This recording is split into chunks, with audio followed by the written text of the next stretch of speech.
All right, I wanted to go back to game 2 for a moment and just learn a little bit about how that one unfolded, particularly in the third period, and how it drove conversations then going into this one tonight. Yeah, sometimes teams make plays, and I thought even in game 2, we played a solid game. Their goaltender was outstanding, created a lot of opportunities, and just couldn't find a way to score. And then they start that period, and then they execute a 3-on-2. Kid makes a great shot.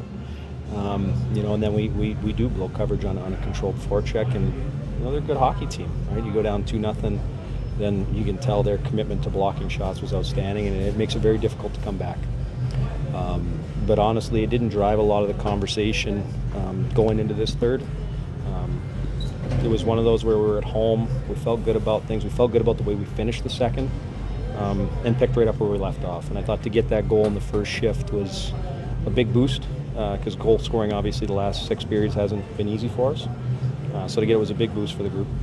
What kind of a difference did you see around the bench, even with that first Chase Bradley goal to tie it? Well, it's funny. It's just relief, honestly.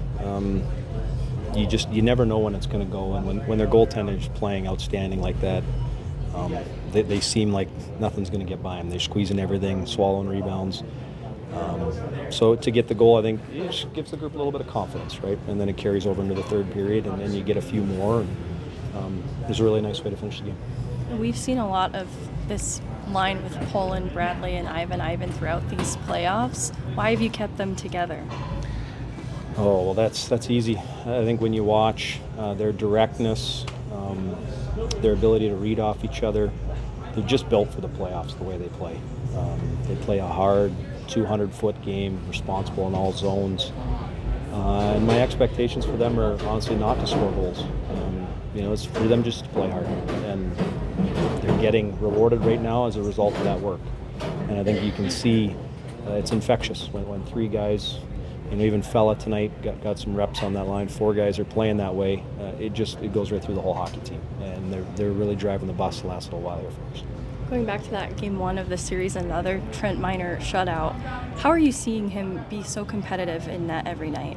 Well, I think you nailed it. He's competitive. There's no pucks he's given up on. And it's a confidence thing. There's certainly 18 players in front of him. They're playing really hard. But there's such a give and a take. When maybe he's out of position, we block a shot. When we give up something, he's there to make a big save. And you can tell both sides of it, the guys that play in front of him and the way he's playing is giving confidence to each other, and it's made us a pretty good defensive team. And through games 1 and 2, that's 5 periods of hockey that you keep them off the score sheet. What are you seeing your team do so well defensively? And it's not specific to Coachella. We're just committed. Honestly, we're just committed. A lot of guys are bought in. And then when things do break down, your goaltender's there to pick you up. So it's been a really good team effort, a buy-in. And I'm happy for the guys to get rewarded. Alex Gagné spent the morning with the Avs, helping them out at practice. He's always been steady on the PK for you guys this year, but just what have you seen in his growth as a player from start to finish of that regular season? His season has probably started off as a surprise. How well he was doing, how well he acclimated to pro hockey. I think it's natural that there's a rut that he kind of hit through the year because he's a college player. And then he got hurt. And since he's come back from the injury, he's taken it to another level. And I think players at this time of year in the playoffs down the stretch, you can say almost a lot more about who you are than training camp next season. This is, in my opinion, where players are evaluated probably the most. All coaches want are winners, guys that contribute to winning teams at the best time of the year. And he's proving to be one of those guys. And a bit of a challenge with some key players not in the lineup, Jack, Sean, Magna. What kinds of conversations do you have about what you need to see from the group to rally around those guys? We honestly don't talk about it. There's an expectation that things are going to happen. Players are going to get hurt, players are going to get called up. There's a lot of people that are here as aces or whatever you want to call them, scratches, that want an opportunity at this time of year. So the expectation is when they go in, they're going to contribute. And we've gotten contributions from some guys that have gone in. But there's not a lot of, win one for this guy or that guy or anything like that. Things happen. You need to adjust. Playoffs are all about adjustments. When one of those players is such an important leader, who are some other voices in that leadership core that really step up? Well, obviously Keaton. It's been somebody that's been here a long time. There's Ammo, there's Beebe, there's Tynes, there's Nealer. I go on and on. And I think that's kind of nice about having a veteran group, especially for a rookie coach like myself. But again, I think there's a real buy-in to win here right now from the group. And I think when a guy like Megs goes down, there's a void, no doubt. He's so important to us. But it's a group effort, and everybody picks up a little bit of slack, and you get 60-minute efforts like we had tonight. And looking ahead to Wednesday, understanding you're going to get Coachella's very best, what are some things that you're expecting out of that game? They're an urgent, desperate team. They've been in this situation now every round they've been in, and they haven't lost a game. So we are going to get Coachella's best. I think they've won 4 elimination games now with their back against the wall. They're probably comfortable in that situation. We're going to have to be at our very, very best to be successful. What are the things that you've kind of seen from players like Brian Yoon, who have stepped into the role of like Jack Sean, who's had to spend most of his time up with the Avalanche during the playoffs? Yeah, I mean, Yooner, the great thing about Yooner is he doesn't try to be Jack, doesn't try to fill in totally. He's just himself. He just gives us quality minutes. He moves pucks. He competes. Stuff that we've seen all season. And I think that's a really nice thing to have a guy come in. He's not overwhelmed by the moment. He's come in. He's settled in. He's given us some, again, quality minutes. And he actually had to sit, like, I think it was like the last month, just because you guys had so many healthy bodies.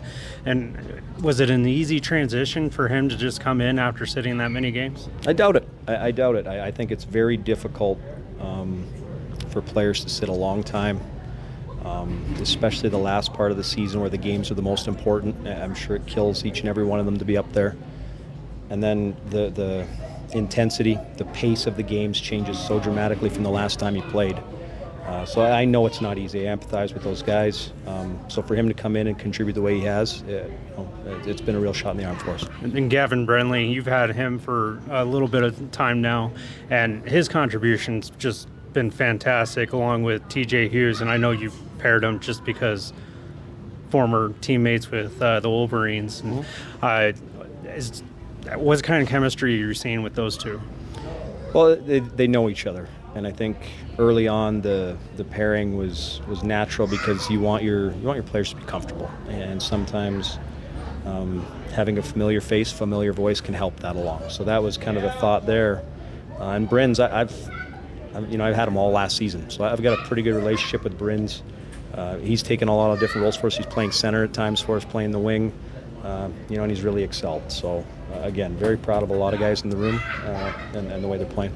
And seeing him, he was playing like less than 10 minutes typically with the Avalanche, and then coming here, he's playing a lot more minutes. He's got a lot more responsibility. How is he handling that in your eyes?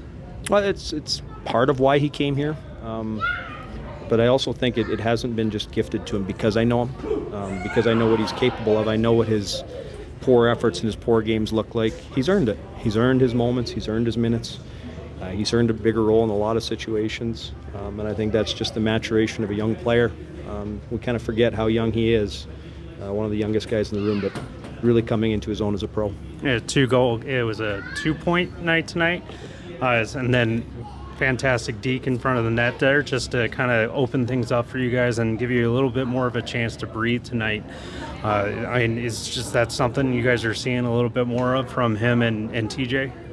Well, it's nice to get them to contribute at the times they do. Gavin's had a ton of chances, and he's probably hasn't finished at the rate that he's happy with. So it was really nice to see him find the back of the net, especially at the time that he did. The play and the pass he makes to TJ is great. There's no coach that is going to be upset with insurance goals, so the more the merrier, and happy those guys found the back of the net. You've got the number one goalie in the AHL right now. What kind of pressure does that take off of you? There's never any pressure for me. I feel like we put the work in at practice every day. I see what the guys do day in and day out. That's what leads to calm benches. So I've seen what Trent does day in and day out. I know he's going to come through their guys. I feel like they're playing for each other right now. Pressure at this point of the year is a privilege, and hopefully we're getting a lot more. Awesome. That's all I got. Thank you so much. Thank you so much, Appreciate Coach. your time. Thank you.